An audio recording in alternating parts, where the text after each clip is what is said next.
কিভাবে একজন মানুষ এত কিছু করে ফেললো। তার বাড়ির লোক তাকে কাপুরুষ ভাবতো, কিন্তু কেউ জানতো না সে একজন নেকড়ে বাঘ। তার বাড়ির লোক তাকে তাচ্ছিল্য নজর দেখতো। মুভির শুরুতেই আমরা দেখতে পাই একটি ইন্টারোগেশন রুম, তাতে দুটো পুলিশ ওই লোকটিকে সব জিজ্ঞাসাবাদ করছে। একজন পুলিশ তাকে জিজ্ঞেস করে তুমি কে, সে উত্তর দেয় নো বডি। এরপর কাহিনী চলে যায় ফ্ল্যাশব্যাকে, যেখানে আমরা ওই লোকটিকে দেখতে পাই। এই লোকটির নাম হচ্ছে হাচ মেনসেল।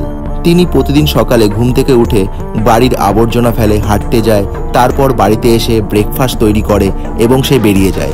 এইভাবে তার রুটিন প্রতিদিন চলে। কিন্তু একদিন রাতে যখন সে ঘুমাচ্ছিল, তখন সে হঠাৎ মনে করে কেউ তার বাড়ির ভিতরে ঢুকেছে। সে বাড়ির প্রত্যেকটা ঘর খুঁজে দেখতে যায়। তখন তার ছেলে ব্ল্যাক বলে কেউ একজন ঘরের মেন ডোর থেকে ঢুকেছে। আর তখনই হ্যাচ বুঝতে পারে যে তার বাড়িতে দুজন চোর ঢুকে পড়েছে। হাচ একটি লাঠি তুলে নেয় তার হাতে, কারণ চোরেরা তাদের মুখোমুখি চলে এসেছে। তার মধ্যে একটি চোর বলে তোমাদের কাছে যা আছে আমাকে দিয়ে দাও। হাচ বলে আমার কাছে বেশি কিছু নেই, ওই বাটির ভিতরে যা আছে তা নিয়ে যেতে পারো। এর সঙ্গে চোরেরা তার ঘড়িটাও নিয়ে নিতে চায়। আর ঠিক সেই মুহূর্তেই ব্ল্যাক পিছন থেকে এসে চোরটিকে ধরে ফেলে আর মারধর করতে শুরু করে। ঠিক তখনই আরেকটি চোর বন্দুক বের করে হাচকে লক্ষ্য করে বলে আমি কিন্তু গুলি করে দেব। কিন্তু ওই মুহূর্তে হাচের কাছে সুযোগ ছিল, সে চাইলে নিজের অস্ত্র দিয়ে তাকে মারতে পারত, কিন্তু কি জানি কেন ছেলেকে বলে ওদেরকে ছেড়ে দাও, ওরা চলে যাক। এরপর সেই চোর দুটো নিজের প্রাণ বাঁচিয়ে বাড়ি থেকে পালিয়ে যায়। ব্ল্যাক এই ব্যাপারটা নিয়ে খুব রেগে যায়, কারণ সুযোগ থাকা সত্ত্বেও হাচ কোনো রকম আক্রমণ করেনি। এরপর সেখানে পুলিশ আসে। পুলিশ জিজ্ঞাসাবাদ করে। তার স্ত্রী বলে আমাদের বাড়িতে দুটো চোর ঢুকেছিল, আমার ছেলের সাথে চোরদের মারামারি হয়, আমার স্বামী তাকে বাঁচিয়ে ফেলে। পুলিশ বলে যদি চোরেরা আমার বাড়িতে ঢুকতো আমি তাদের শ্যাটাগোটা ভেঙে ফেলতাম, ওদের একটা হাড্ডিও রাখতাম না। আরে বন্ধু, তুমি তো একজন কাপুরুষ। এরপর পুলিশ চলে যায়, সবাই সবার ঘরেও চলে যায়। কিন্তু হাচের মনের মধ্যেই কিছু অন্য কিছু চলতে থাকে। সে চাইলে অনেক কিছু করতে পারত, কিন্তু করেনি, তার ভিতরে কোনো কারণ আছে। সে ঘরে আসে, ঠিক তখনই তার মেয়ে সেমি এসে বলে বাবা তুমি খুব ভালো, তুমি সাহসিকতার সাথে তাদের মুখোমুখি হয়েছো। বাবা আমার একটি বিড়াল চাই, তুমি কি এনে দেবে? হাচ হেসে বলে ঠিক আছে সোনা, আমি তোমার জন্য ভালো একটি বিড়াল এনে দেবো। এরপর পরের দিন সকালে আবার সেই হাচের সেই পুরনো রুটিন, আবর্জনা ফেলা, এক্সারসাইজ করা, তারপর বাড়িতে এসে ব্রেকফাস্ট তৈরি করা। এই সময় তার স্ত্রী যে কর্পোরেট জবে কাজ করে, সে অফিসে যাওয়ার জন্য বেরিয়ে যাচ্ছিল। ঠিক তখনই ব্ল্যাক এসে সেখানে উপস্থিত হয়। ব্ল্যাকের মুখ ফুলে গেছে, ও সেখানে লাল দাগ হয়ে গেছে, বোঝা যাচ্ছিল সে কিছু মার খেয়েছে। ব্ল্যাক বাবাকে বলে বাবা আমার স্কুলের প্রজেক্টের জন্য একজন আর্মি ম্যানের জীবনী নিয়ে কিছু লিখতে হবে, তুমি কি আমাকে সাহায্য করতে পারো? হ্যাচ বলে না মানে আমি সেনাবাহিনীতে ছিলাম বটে, কিন্তু আমি যোদ্ধা ছিলাম না, আমি একজন এডিটর ছিলাম। আর এই এডিটরের জীবনী অতটা রোমাঞ্চকর হয় না। তুমি একটা কাজ করতে পারো, তুমি তোমার ঠাকুরদার সাথে কথা বলতে পারো, সে একজন ভালো যোদ্ধা ছিল। ব্ল্যাক বলে ঠিক আছে, এখন তো স্কুলে দেরি হয়ে যাচ্ছে, আমি বেরোচ্ছি।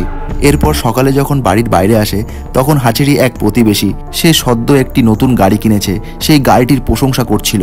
সে বলে এই গাড়িটি সব থেকে স্পিডে চলে, এই গাড়ির মতো কোনো গাড়ি হয় না, এই গাড়িটি একভাবে স্পিড নিয়ে নেয় আর কোনো গাড়িকে পাত্তা দেয় না।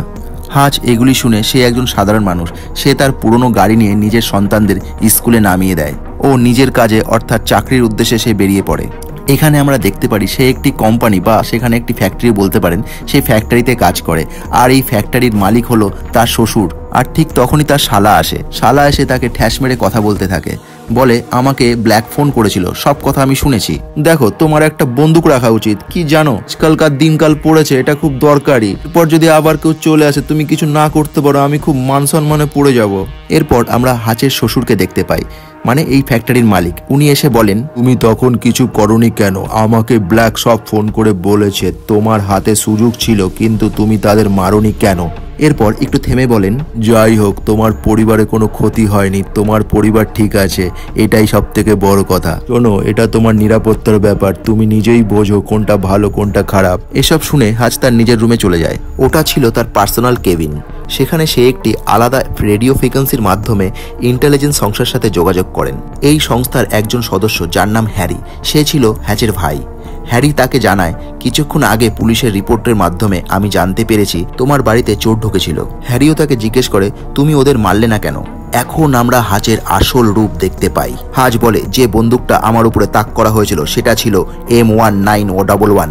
এটি একটি ক্লাসিক হ্যান্ডগান। এতে 20 রাউন্ড গুলি লাগে এবং এটিতে একসাথে 6 রাউন্ড ফায়ার করা যায়। তা সত্ত্বেও এই বন্দুকটি ছিল ফাঁকা ও তারা দুজনে ছিল স্বামী স্ত্রী। তারা খুবই নার্ভাস ছিল ও আতঙ্কিত ছিল। দেখে বোঝা যাচ্ছিল তাদের কোনো বাধ্যকতা ছিল যে তারা চুরি করতে এসেছে, তারা এমন কাজ করতে বাধ্য হয়েছিল। এই ছিল সেই কারণ যার জন্য হ্যাজ তাদের উপরে আক্রমণ করেনি। এরপর ডিউটির সময় শেষ করে হাজ যায় তার বাবার কাছে। তার বাবা এখন একটি বৃদ্ধাশ্রমে থাকেন এবং তিনি এখন টিভি দেখতে বসেছিলেন। হাজ তার বাবাকে পুরো ঘটনা খুলে বলে, কি হয়েছে, কেন সে কিছু করেনি, সবকিছু ব্যাখ্যা করে বলে। কিন্তু তার বাবা কোনো আগ্রহ দেখায় না। তিনি চুপচাপ সব শোনেন, কিছু বলে না। আর রাতে খাবার শেষ করে সে ঘুমিয়ে পড়ে। তার বাবার ঘরে একটি ছবি দেখা যায়। সেই ছবিতে দেখা যায় তার বাবার সাথে দুটো ছেলে। তার মধ্যে একজন হচ্ছে হ্যাচ আর একজন হচ্ছে হ্যারি। এই হ্যারি হচ্ছে তার ভাই, যার সাথে একটু আগে হ্যাচ ফ্রিকোয়েন্সিতে কথা বলছিল।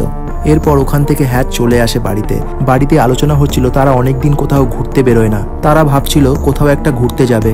তখন সেমি এসে বলে, বাবা আমার বিড়ালের ব্রেসলেটটা খুঁজে পাচ্ছি না। তখন তার মা বলে, একটু ভালো করে খুঁজে দেখো, কোথাও না কোথাও পেয়ে যাবে।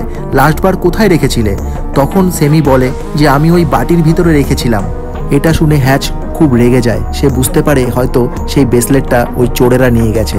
হ্যাচ মনে মনে ভাবে, শালা তোরা টাকা পয়সা নিয়েছিস ঠিক আছে, কিন্তু আমার মেয়ের বিড়ালের ব্রেসলেটটাও নিয়ে গেছিস, তোদের শরীরের একটাও হাড্ডি আস্ত রাখবো না। এরপর হ্যাচ তার বাবার বাড়িতে আবার ফিরে আসে।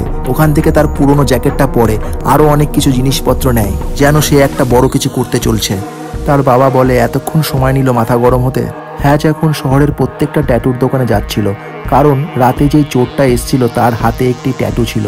সেই ট্যাটুটি সে খোঁজ করছে, কিন্তু কেউ জানে না যে ওই নির্দিষ্ট ট্যাটুটা কে বানিয়েছে। সে একটি দোকানে গিয়ে দেখে ঠিক ওরকমই ট্যাটু আর ক্যাটলগে রাখা আছে। তখন হ্যাজ বলে, এই ট্যাটুটি কে বানিয়েছে আমাকে তার ঠিকানা দিন, আমি তাকে খুঁজছি। কিন্তু তারা বলতে চায় না। হ্যাজ তখন তার পুরনো আর্মির ব্যাচ বের করে তাকে দেখায়, কিন্তু তারা হেসে বলে এটি অনেক পুরনো, এর এক্সপায়ারি হয়ে গেছে। কিন্তু ওখানে বসে থাকা একটি লোক হ্যাচের ট্যাটু দেখে ভয় পেয়ে যায়, কারণ এই ট্যাটু আর্মির খুব খতরনাক টিমের কাছে থাকে। সে নিজেকে অন্য একটি রুমে লক করে দিয়ে বলে, এই ব্যক্তি যা চাইছে তাকে সব তথ্য দিয়ে দাও, নাহলে তোমাদের অবস্থা খারাপ হতে বেশি সময় লাগবে না। এরপর দোকানের মালিক হ্যাজকে সব তথ্য দিয়ে দেয়। এরপর হ্যাজ সরাসরি তাদের বাড়িতে চলে যায়। হ্যাজ গিয়েই তার বন্দুকের বাট দিয়ে ওই ব্যক্তিকে আঘাত করে আর চিৎকার করে বলে, আমার ঘড়ি, আমার টাকা ও আমার মেয়ের বিড়ালের ব্রেসলেটটা ফিরিয়ে দাও। মেয়েটি ভয়ে ঘড়িটা ফিরিয়ে দেয় এবং কাপা গলায় বলে, আমি দিব্যি দিয়ে বলছি আমার কাছে ব্রেসলেটটা নেই, আমরা ওটা নিইনি। হাজ বন্দুক নিয়ে প্রতিশোধ নিতে যাবে, ঠিক সেই মুহূর্তে সে একটি বাচ্চার কান্নার আওয়াজ শুনতে পায়। সম্ভবত সেই দাম্পত্যের ছোট সন্তান। সে ভিতরের ঘরে গিয়ে দেখে একটি বাচ্চা, সে মাস্ক পরে আছে, সে অসুস্থ। এরপর সেই দুজন চোর হ্যাজকে বলে, আমরা সত্যি বাধ্য ছিলাম, আমাদের বাচ্চার চিকিৎসার জন্য আমরা এই কাণ্ড করেছিলাম, প্লিজ আমাদেরকে ক্ষমা করে দিন। হাজ যেহেতু নিজেও একজন বাবা, সেহেতু সে তাদেরকে ক্ষমা করে দেয় ও চুপচাপ সেই বাড়ি থেকে বেরিয়ে যায়। কিন্তু তার ভিতরে প্রচণ্ড রাগ হচ্ছিল। সে একটি দেওয়ালের ভিতরে দুম দুম করে ঘুষি মারতে থাকে, সেই দেওয়ালের উপরে তার রাগ মিটায়। এখানে আমরা বুঝতে পারি হাজ যখন মাথা ঠান্ডা থাকে তখন সে নিরীহ হয়ে থাকে, কিন্তু যদি একবার মাথা গরম হয়ে যায় সে একজন হিংস্র পশুর মতো হয়ে যায়। এরপর হাজ একটি বাসে ওঠে বাড়ি ফেরার জন্য। ঠিক তখনই কিছু গুন্ডাগোছের লোক মদ্যপ অবস্থায় তাদের বাসের সামনে এসে দাঁড়ায় গাড়ি নিয়ে। সেই গুন্ডারা বাসের মধ্যে ঢুকে পড়ে ও বাসের মধ্যে থাকা একটা একা মেয়ে, এই মেয়েটিকে হেনস্থা করতে যায়। এদিকে হাজ তো এই মুহূর্তের জন্যই অপেক্ষা করছিল। নিজের ভিতরে জমে থাকা ক্ষোভ সেটা এখনই তো উগলে দেওয়ার পালা। তারপরে আর কি দেয় ধোলাই, বিশাল ধোলাই দেয়। বাসের ভিতরে থাকা সব গুন্ডাদের একে এক করে পুরো পিটিয়ে ছাতু বানিয়ে দেয়। বাসের ভিতরে রণক্ষেত্র সৃষ্টি হয়। এখানে আমরা একটি ভালো মাপের মারামারি দেখতে পাই। নাচের শটগুলি একদম পারফেক্ট শট হচ্ছিল। এই ফাইটের মাঝখানে বাসের ড্রাইভার আর সেই মেয়েটিকে নিরাপদে বাস থেকে বের করে দেওয়া হয়। এরপর আবার শুরু হয় ধোলাই পেটাই। এই লড়াইয়ের মধ্যে হাজের গায়ে একটি ছুরি ঢুকে যায়। সে সেই ছুরিটাকে নিজেই শরীর থেকে বের করে ফেলে আর নিজের খুশি কিলের দাপটে সব গুন্ডাদের ধুলোয় মিশিয়ে দেয়। এই লড়াইয়ের মাঝখানে একজনের গলা হঠাৎ করে শ্বাসনালীতে আটকে যায়, শ্বাস নিতে পারছিল না। এটা দেখে হাজ তার গলাতে একটি ছোট্ট কাট লাগায় ও তাতে একটি স্ট্র মানে পাইপ ঢুকিয়ে দেয়। এবার সে শ্বাস নিতে পারে। আজ এই কাজটি খুব ঠান্ডা মাথায় করছিল। এই পদ্ধতিটিকে বলে এমার্জেন্সি ট্রাকিওটমি। এটাতে আমরা বুঝতে পারি হাজ শুধু মারামারিতে না, সে একজন দক্ষ প্রশিক্ষণ এজেন্ট। সে একদিকে কারো প্রাণ নিতেও জানে ও আরেকদিকে প্রাণ বাঁচাতেও জানে। যখন সে বাড়ি ফিরে আসে তার রক্তাক্ত অবস্থা দেখে তার স্ত্রী প্রথমে এগিয়ে আসে, তার ক্ষত সেলাই করে ও জখমে ওষুধ লাগায়। তখন সে হাজকে বলে, তুমি নিজেকে বদলাবে নাকি এগুলি ঠিক করবে, না হলে আমাদের এই সম্পর্ক বেশি দিন টিকবে না। এই বলে দুজনে শুয়ে পড়ে। পরবর্তী সিনে আমরা দেখতে পারি এই সিনেমার ভিলেনকে। সে একটি ক্লাবে ডান্স করছে, সেই ক্লাবটা তার নিজেরই। দেখে মনে হচ্ছিল সে একজন সাধারণ মানুষ। ঠিক তখনই সেখানে কিছু ডিলার ও ক্লায়েন্ট আসে। ওরা তার সাথে দেখা করতে এসেছিল। তারা এসে বলে, আপনার মতো একজন ভয়ঙ্কর ও দুর্ধর্ষ মানুষকে এইভাবে নাচতে দেখে একটু অবাক হলাম, এটা আপনাকে মানায় না। এই সময় হঠাৎ করে এক লোক তার দিকে একদৃষ্টে তাকিয়েছিল। সে চুপচাপ গিয়ে সেই লোকটার কপালে একটি বোতল ভেঙে দেয় ও সেই বোতল দিয়ে তাকে খুন করে ফেলে। ক্লাবের মাঝখানে খুন করার পর সে আবার সেখানে এসে সেই লোকদের বলে, এই আচরণ কি আমার ঠিক আছে? এটা ঠিক লাগছে তো? ঠিক তখনই তার কাছে খবর আসে যে তার ভাইকে কেউ খুব খারাপভাবে পিটিয়েছে। এটা শুনে ইউনিয়ন নার্সিংহোমে যায়। নার্সিংহোমে গিয়েই সে তার ড্রাইভারের উপরে চেয়ার ছুঁড়ে মারে আর ওই ড্রাইভারকে খুব মারধর করে আর বলে, তুই থাকতে আমার ভাইয়ের এই অবস্থা হলো কি করে? ড্রাইভার বলে, একজন লোক ছিল, সে আমাদের খুব পিটিয়েছে। ইউনিয়ন বলে, একজন লোক? সে কি খুব বড় মস্তান নাকি? আর কি কোনো এক্সট্রা পাওয়ার আছে? কে সেই ব্যক্তি, খুঁজে বের কর। তখন তাদের মধ্যে একজন হসপিটালের বেড থেকে শুয়ে শুয়ে তার ক্রেডিট কার্ডটি বের করে দেয়। সেটা ছিল হাচের ক্রেডিট কার্ড। পরদিন সকালে হাচের পরিবার একটি দৈনন্দিন রুটিন পালন করছে। হঠাৎ করে বাড়িতে ফোনের ঘন্টা বাজে। আজ গিয়ে ফোনটা ধরে। ফোনটি ছিল হচ্ছে হ্যারির। হ্যারি বলে, কাল রাতে যে তুই ঝামেলাটা করেছিস, সেই ঝামেলার মধ্যে যাকে তুই গুরুতর আহত করেছিস ও মেরেছিস, সে কিন্তু একজন রাশিয়ান মাফিয়ার ভাই। তাই যত সম্ভব হয় তাড়াতাড়ি বাড়ি থেকে পালিয়ে যা। এই কথা শুনে হাচ একটু ভয় পেয়ে যায় এবং সরাসরি তার আরেকজন ঘনিষ্ঠ বন্ধুর সঙ্গে সে দেখা করতে যায়। সেই বন্ধুর কাছে ভালো মতো সিকিউরিটি ছিল। তিনিও নিজের লোকের সেভ করাচ্ছিল আর সেই লোকের নাম ছিল দীপ বর্বর। তার কাছে ইতিমধ্যে একটি ফাইল ছিল এবং সেই ফাইলটা হাজকে দিয়ে জানায় সে একজন বড় লোকের সাথে ঝামেলায় জড়িয়ে পড়েছে। সে হলো একজন ইউনিয়ন রাশিয়ার মাফিয়ার সদস্য, যার হাতে পুরো শহরের নিয়ন্ত্রণ রয়েছে। তুমি কোথাও যদি পালিয়ে গিয়ে বাঁচার চেষ্টা করো তাও পারবে না, কারণ সে সবার আগে তোমাকে শেষ করে ফেলবে ও তারপর তোমার পরিবারকে। অন্যদিকে আমরা দেখতে পাই যে ইউনিয়নের একটি হ্যাকার থাকে। সেই হ্যাকারকে ইউনিয়ন ক্রেডিট কার্ডটি দিয়ে বলে, এই লোকটার পুরো ডিটেলস আমাকে বের করে দাও। কিন্তু ওই হ্যাকার যখন সেটা ইনফরমেশন বের করার জন্য কম্পিউটারে দেয়, তখন তার সম্বন্ধে কোনো ডিটেলস বের হয় না। সেখানে লেখা থাকে নোবডি। এরপর সেই হ্যাকার আমেরিকা এজেন্সির একটি কর্মরত লোককে ব্ল্যাকমেল করে। সেই লোকটি লজ্জার ভয় ও পরিবারের লজ্জার ভয় সে টোটাল ডিটেলস বের করে দেয়। এখান থেকে জানা যায় যে হ্যাচ কোনো সাধারণ ব্যক্তি ছিল না, সে একটি আর্মির গুপ্ত এজেন্সিতে কাজ করত। সে অনেকজনকে হত্যা করেছে, তাও আবার নিষ্ঠুরভাবে। এই তথ্য দেওয়ার পর সেই লোকটি কাজ ছেড়ে পালিয়ে যায় অনেক দূরে। এদিকে আমরা হাচের বাড়ির দৃশ্য দেখতে পাই, যেখানে পরিবারের সবাই স্বাভাবিকভাবে রাতের খাবার খাচ্ছিল। তখন হাজ বলে, অনেকদিন হলো আমরা কোথাও ঘুরতে যাইনি, তাহলে কি বলছো চলো একটা লম্বা ট্যুরে যাওয়া যাক। আর তখনই যখন সে জানলার বাইরে তাকায়, দেখে অনেকগুলো গাড়ি তার বাড়ির সামনে এসে দাঁড়িয়েছে। হাজ বুঝে যায় যে বিপদের ঘন্টা বেজে গেছে। সে সাথে সাথে তার পরিবারকে বেসমেন্টের মধ্যে আটকে দিয়ে দরজা বন্ধ করে দেয়। এরপর সেখানে হাজির হয় একদল সশস্ত্র গুন্ডা বাহিনী। তাদের হাতে সব অত্যাধুনিক গান, রাইফেল, স্নাইপার, আরো কত কি। এরপর শুরু হয়ে যায় দানাদান ফাইট। সবাই তাকে মেরে ফেলতে উঠে পড়ে লাগে। এই ফাইটটি অসাধারণ হয়। হাজ জানতো তার বাড়িতে কোথায় কি থাকে, সে কোথায় ছুরি, কোথায় ডান্ডা, কোথায় বালতি সব জানতো। সেইগুলি দিয়ে প্রত্যেকটাকে এক এক করে মারে। কিন্তু শেষে এক গুন্ডা তাকে ইলেকট্রিক শক গলায় দিয়ে তাকে ফেলে দেয় ও তাকে বেঁধে ফেলে। এই অবস্থায় তাকে নিয়ে যাওয়া হচ্ছিল ইউনিয়নের সামনে। তাই হাজকে হাতকড়া পরিয়ে গাড়ির ডিক্কির মধ্যে ঢুকিয়ে দেওয়া হয়। হাজ একজন সেনাবাহিনীতে ছিল। সে জানতো তার হাতের বুড়ো আঙুলটা ভেঙে ফেললেই হাতকড়া সহজেই বেরিয়ে যাবে, আর সে সেটা করে। এরপর ডিক্কির মধ্যে থাকা আগুন নেভানোর ফায়ার এক্সটিংশন দিয়ে সব গুন্ডাদের গাড়ির মধ্যে দিয়ে দেয় ও তারা কিছু দেখতে পাচ্ছিল না, তাই তারা গাড়িটাকে অ্যাক্সিডেন্ট করে ফেলে। গাড়ি থেকে হাজ বেরিয়ে আসে, কিন্তু গুন্ডারা খুবই জখম হয়। এই জখম গুন্ডাকে হাজ বলতে থাকে, আমি একজন আমেরিকান ইন্টেলিজেন্সের জন্য কাজ করতাম, আমি একজন সৈনিক। কিন্তু এই কথা বলার আগেই সে মারা যায়। সে গল্পটা পুরো শেষ করতেও পারে না। এরপর সে তার বাবার কাছে যায়, দেখে যে বাবা ঠিক আছে কিনা। তারপর সে বাড়িতে এসে তার ফ্যামিলিকে বেসমেন্ট থেকে বের করে আর তার স্ত্রীকে বলে, তোমরা এক্ষুনি সবাই মিলে ওয়াশিংটন চলে যাও, আমি সব ঘটনা পরে খুলে বলছি। আমি গিয়ে ওখানে গিয়ে তোমার সাথে দেখা করব, আমার উপরে তুমি একটু বিশ্বাস রাখো। আমি এখন তোমাকে পুরো পরিস্থিতিটা বুঝিয়ে বলতে পারছি না, আমরা যখন দেখা করব তখন সবকিছু পরিষ্কার করে তোমায় যে বলবো। এবং তার স্ত্রী তার বাচ্চাদের নিয়ে ওয়াশিংটনের দিকে উদ্দেশ্যে রওনা দেয়। তারপর রক্ত ঝরেছে, সবকিছুই খারাপ হয়ে গেছে। পুলিশ এসে যদি তদন্ত শুরু করে ফেলে, এই ভয়ে সে শুধু সব গুন্ডাদেরই নয়, তার নিজের বাড়িটাকেও আগুন লাগিয়ে পুড়িয়ে দেয়। তখন সে পালানোর জন্য প্রতিবেশী সেই গাড়িটি নিয়ে নেয়। সেই গাড়িতে অত্যাধুনিক ইঞ্জিন আছে। সেই গাড়ি নিয়ে সে হাওয়ার গতির বেগে বেরিয়ে যায়। যদিও সেই সময়ের মধ্যে কিছু গুন্ডা হাচের বাবার বাড়িতে এসে হামলা করে দেয় বাবার উপরে। হাচের বাবাও কিন্তু কাঁচা খেলোয়াড় না, সেও সৈনিক ছিল। তিনি আগে থেকেই তার হাতে ডবল ব্যারেল শটগান নিয়ে প্রস্তুত ছিলেন আর সেই গুন্ডাদের একে একে শেষ করে দেন। এখন আমরা হাচকে দেখতে পাই তার নিজের বাড়ি থেকে অনেক সোনা নিয়ে বের হয়েছিল আর সেটা তার শ্বশুর মশাইয়ের সামনে রেখে বলে, আমাকে এই পুরো ফ্যাক্টরিটা কিনতে হবে। যদিও তার শালা তাকে বাধা দেয়, এটা আমাদের পরিশ্রমের উপার্জন, এটা তুমি এইভাবে কেড়ে নিতে পারো না। কিন্তু তার শ্বশুর মশাই বুঝে যান যে নিশ্চয়ই কোনো বড় ঝামেলা হয়েছে, তাই তিনি কোনো প্রশ্ন না করে সবকিছু নিয়ে সেখান থেকে বেরিয়ে যান। এখন হাত সেই ফ্যাক্টরিটাকে নিজের মতো করে সাজাচ্ছে, মানে এই ফ্যাক্টরিতে অনেক ট্র্যাপ তৈরি করছে। পর রওনা হয় ইউনিয়নের সমস্ত সাম্রাজ্য ধ্বংস করার জন্য। সবার আগে ইউনিয়নের লোকজনদের গুলি করে উড়িয়ে দেয় ওর তার সমস্ত টাকায় তেল লাগিয়ে আগুনে পুড়িয়ে দেয়। এদিকে দেখা যায় ইউনিয়ন ক্লাবে গান গাইছিল আর হাত সেখানে চেয়ার টেবিলে বসে তার গান শুনছিল।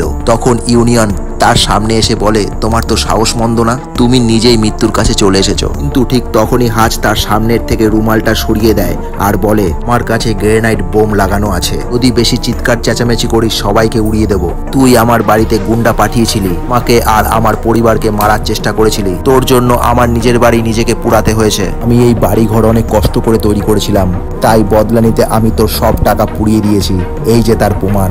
এটা দেখে ইউনিয়নের মাথা গরম হয়ে যায়। তখন হাজ বলে, দেখ, প্রতিশোধ পাওয়ার সুযোগ সবারই পাওয়া উচিত। দেখ, এখানেই সবকিছু শেষ, এরপরে যদি তুই কিছু করিস তাহলে আমি একদম শেষ করে ছাড়বো তোকে। এই হুঁশিয়ারি দিয়ে হাজ ওখান থেকে চলে যেতে থাকে। কিন্তু ইউনিয়ন তো সাধারণ লোক না, সে সমস্ত লোকজন নিয়ে হাজের পিছনে লেগে যায়। আর এটাই চেয়েছিল হাজ, যে ওরা সব তার পিছনে আসুক। আজকে ধাওয়া করতে করতে তারা সেই ফ্যাক্টরিতে এসে পড়ে, সেই ফ্যাক্টরি যেখানে হাজ কাজ করত। আর এই ফ্যাক্টরিতে হাজ টোটাল ফাঁদ পেতে রেখেছে তাদের জন্য। সেই ফ্যাক্টরিতে হাজের বাবা ও ভাইও চলে আসে তাকে সাহায্য করার জন্য। এরপরেই শুরু হয় মারাত্মক লড়াই। দুই বাপ বেটা মিলে গুলি করে সব দুশ্মনদের মারতে থাকে। আজ একটা সুইচ টিপে দেয় ও একটা মেশিন গিয়ে বোমে চাপ দেয় আর বোমটা ফেটে যায়। এতে দুটো গুন্ডা ছিটকে পড়ে যায়। একটারই সিঁড়িতেও ট্র্যাপ সুইচ দেওয়া থাকে, সেখানে গুন্ডাদের পা পড়লে বোম ফাটে। ও মাই গড, কি স্টাইল! হ্যারির একটা গুলিতে 3টা গুন্ডা মরে যায়। একটা একটা করে গুন্ডা প্রত্যেকটা ট্র্যাপে ফাঁসতে থাকে। গুন্ডারা দরজা খুললেই তাদের মাথায় গুলি লাগে। হ্যাচ ফ্রিজের মধ্যেও কেকের ডিব্বাতে বন্দুক রেখে দেয় লোডেড। গুন্ডারা মনে করে আমরা এখানে কোথায় চলে, সবাইকে মেরে ফেলে। লাস্টে গিয়ে ইউনিয়ন একটা সময় তাদেরকে বেকায়দা ফেলে দেয়। অকথ্যা হাজ একটি শিল্ডের সামনে গ্রেনেড বেঁধে দেয়, সেটা নিয়ে একদম ইউনিয়নের সামনে চলে আসে আর মুখ দিয়ে গ্রেনেডের পিনটা ছিঁড়ে ফেলে আর বোমটা ফেটে যায় আর ইউনিয়ন আর হাজ দুজনেই ছিটকে পড়ে। কিন্তু হাজ শিল্ডের জন্য বেঁচে যায় আর ইউনিয়নের প্যাটা বেরিয়ে যায়। এখন যেহেতু শত্রু মারা পড়েছে, তার পরিবার নিরাপদ, তাই হাজ ফোন করে তার পরিবারকে বলে দেয়, আমি ঠিক আছি, তোমরা চিন্তা করো না, এখন সব ঠিক হয়ে গেছে। এবং ঠিক এখান থেকে আবার গল্প শুরু হয় যেখান থেকে প্রথম সিনে দেখানো হয়েছিল। এখান থেকেই মুভিটি শুরু হয়েছিল। পুলিশ হাজকে ইন্টারোগেশন রুমে বসিয়ে জেরা করছিল। তারা তাকে জিজ্ঞেস করছিল এতগুলো লোকের খুন একসাথে এক জায়গায় কিভাবে হলো। তখনই পুলিশদের কাছে একটি ফোন আসে। ফোনটি হলো তাদের বড় সাহেবের। বড় সাহেব বলে, ওই ভাইকে ছেড়ে দাও আর কেসটা এখানেই রফা দফা করে দাও। অগত্যা পুলিশ তাকে ছেড়ে দিতে বাধ্য হয়। হাজের সাথে দেখা যায় সেই ছোট্ট বিড়ালটি। আর সবচাইতে গুরুত্বপূর্ণ ব্যাপার হলো, যখন বাড়ির ভিতরে মারামারি হচ্ছিল তখন হাজ সেই ব্রেসলেটটি খুঁজে পায় সোফার নিচে। এখন একটা যুদ্ধ শেষ হয় আর শান্তি ফিরে আসে। যাই হোক, এই ছোট্ট বিড়াল আর বিড়ালের ব্রেসলেটটি কি করিয়ে দিল। এরপর সিন চলে যায় 3 মাস পর। এবারে আমরা দেখতে পাই এক নতুন বাড়ি। একজন ব্রোকার তাদের বাড়ি ঘুরিয়ে দেখাচ্ছে। এই বাড়িটি খুব সুন্দর, এই বাড়িতে 7খানা জানলা আছে, এই বাড়িতে খুব ভরপুর আলো পাবেন আপনারা। কিন্তু হাজ আর তার স্ত্রী দুজনেরই আসল চিন্তা ছিল, এই বাড়িতে বেসমেন্ট আছে তো, কারণ ভবিষ্যতে যদি আবার কোনো লড়াই হয় তখন বেসমেন্টের প্রয়োজন হতে পারে। এখন লাস্ট সিনে দেখা যায় হ্যারি আর তার বাবা একটি গাড়ি করে আসছিল। আর বাবা বলে, আমরা তো প্লেনে আসতে পারতাম। কিন্তু হ্যারি বলে, কিন্তু আমরা আসতাম ঠিক আছে, কিন্তু এগুলি কি করে আসতো? তখন পিছনে গিয়ে দেখা যায় গাড়ির পিছনে অনেক অস্ত্রশস্ত্র। এই অস্ত্রশস্ত্রগুলি হাচের নতুন বাড়িতে যাচ্ছে। এখানেই মুভিটি শেষ হয়ে যায়। বন্ধুরা, এই মুভিটি খুব অ্যাকশন মুভি। যাদের অ্যাকশন পছন্দ তাদের খুব ভালো লাগবেই। বন্ধুরা, আপনারা একটা কাজ করেন, আপনার আঙুলটিকে লাইকের বাটনে আর সাবস্ক্রাইবার বাটনে টিপে দিন। একটি ভিডিও করতে অনেক সময় লাগে ও পরিশ্রম লাগে। বন্ধুরা, এরকম ধরনের ভিডিও আপনারা দেখার জন্য এই চ্যানেলটিকে সাবস্ক্রাইব করুন। থ্যাংক ইউ বন্ধুরা, টাটা, বাই বাই, ভালো থাকবেন।